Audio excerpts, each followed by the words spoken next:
Arthur Constance, doctor en antropología, es autor de los 10 volúmenes de Doorway Papers. Formaba parte del Royal Anthropological Institute y era miembro de la Academia de Ciencias de Nueva York. Estas conjeturas erróneas son tan básicas que toda la teoría se mantiene a pesar de la evidencia, en lugar de mantenerse gracias a ella. En el sentido más estricto se tornó irracional. Sin embargo, los conceptos que refutan la teoría casi nunca se tienen en cuenta. Pero si prestigiosos científicos descartan con tanta facilidad los principios básicos de la teoría de la evolución, ¿cómo puede ser que estas ideas y estos conceptos se hayan arraigado tanto en el pensamiento del siglo XX? ¿Qué es lo que nos estamos perdiendo aquí? Una de las razones que dieron tanta popularidad a la teoría de la evolución fue el famoso juicio Scopes en 1925. Este juicio enfrentó a William Jennings Bryan contra Clarence Darrow en torno de la enseñanza de la evolución en las escuelas. Lo paradójico durante el juicio Scopes fue que los creacionistas ganaron.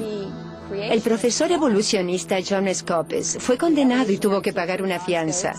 Pero por la forma en que los medios presentaron el tema, parecía como si los evolucionistas tuvieran más información y fueran más aceptables que los creacionistas, a quienes hacían quedar como unos estúpidos, como si no supieran nada de ciencia.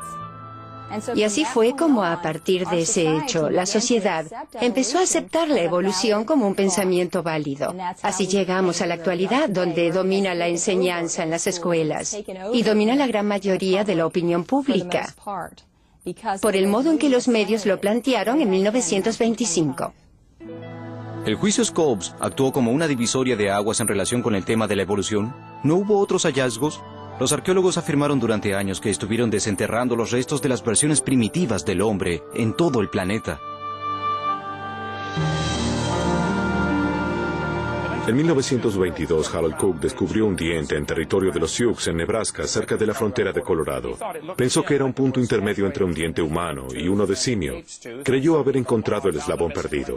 Creó un esqueleto completo basándose en ese diente en particular, y luego le creó una esposa, también basándose en él, e iba a usarlo como evidencia en el juicio Scopes para prueba de la evolución.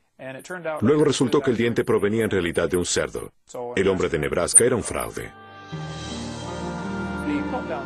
El hombre de Piltdown fue un fraude intencional. Era un cráneo humano y un maxilar que limaron para que encajara uno en el otro y los trataron con ácido. Engañó a los expertos durante 40 años. Hicieron moldes como este que tengo en la mano. Este es un molde, es de yeso, pero no se ven las costuras, no se ve el hueso. Tiene arcilla en el interior. El original está bajo llave, vigilado por guardias armados, y nadie puede verlo. O en muy extrañas ocasiones. Durante 40 años el fraude figuró en nuestros libros de texto como evidencia de la evolución. Los esqueletos de Neandertal que se usan como evidencia de la evolución actualmente son simplemente humanos, deformados por la edad avanzada, el raquitismo o la artritis. Cuando hallaron el primero tenía la espalda doblada, y como el hombre camina erguido y los simios caminan en 4 patas, alguien pensó este es el eslabón perdido, y en realidad era solo un hombre mayor con artritis. Pero la búsqueda continúa. ¿Qué es lo que revelan los nuevos descubrimientos y los nuevos estudios sobre los primeros restos humanos? ¿Todavía se estudia al hombre de Neandertal? Parece que los antropólogos concentraron sus esfuerzos para adherir a un punto de vista rígido y uniforme en cuanto a la edad y el crecimiento de las poblaciones antiguas, a pesar de que las evidencias indicaban lo contrario.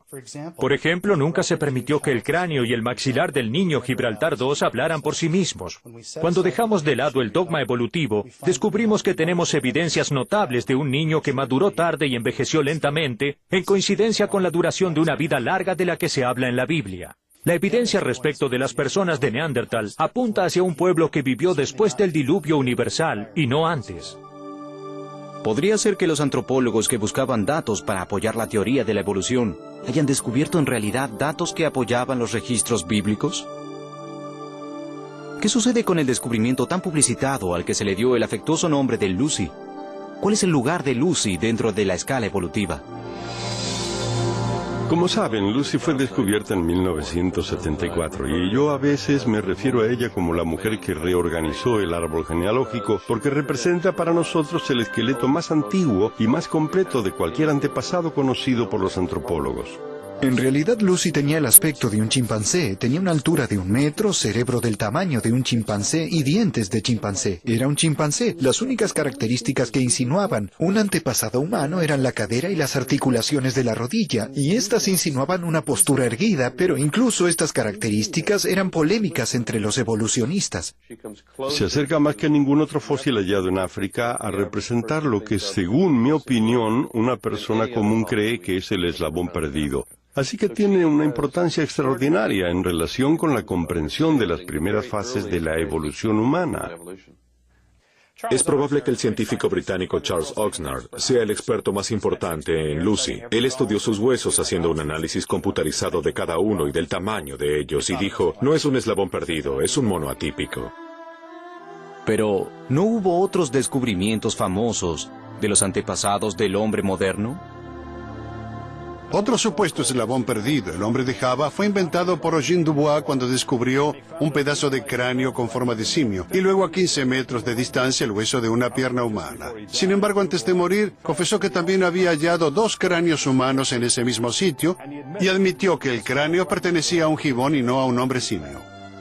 En mayo del año 2000, la revista National Geographic tituló un artículo sobre nuevos hallazgos paleontológicos como el albor de los humanos.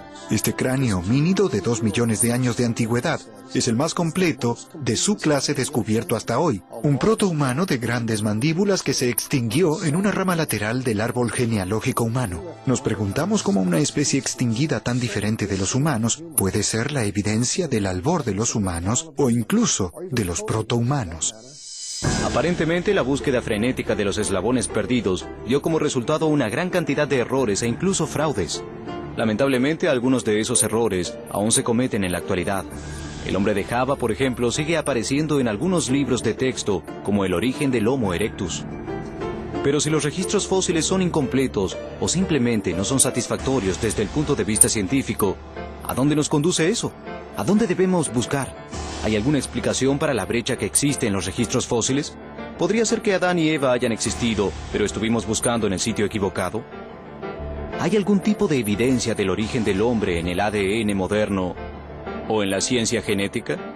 ¿Es posible que si el eslabón perdido no puede hallarse enterrado bajo tierra, Adán y Eva puedan ser hallados bajo la lente de un microscopio?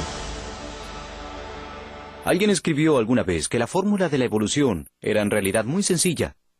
Nada, ni nadie, una casualidad efímera, es igual a todo. Es probable que lo hayan dicho en broma, pero en realidad el concepto tan serio de la generación espontánea es bastante similar. Esta propuesta sugiere que químicos más tiempo es igual a vida, a toda forma de vida. Pero estas propuestas pueden apoyarse desde el punto de vista científico. Una de las leyes fundamentales en biología es la biogénesis, que dice que la vida solo proviene de una vida preexistente. Eso es alentador para la gente que apoya la idea de la creación, pero yo empecé enseñando en la universidad como evolucionista, convencido que los químicos dan origen a la vida sin ninguna ayuda que sea externa. La ciencia me convenció de que simplemente no funciona así.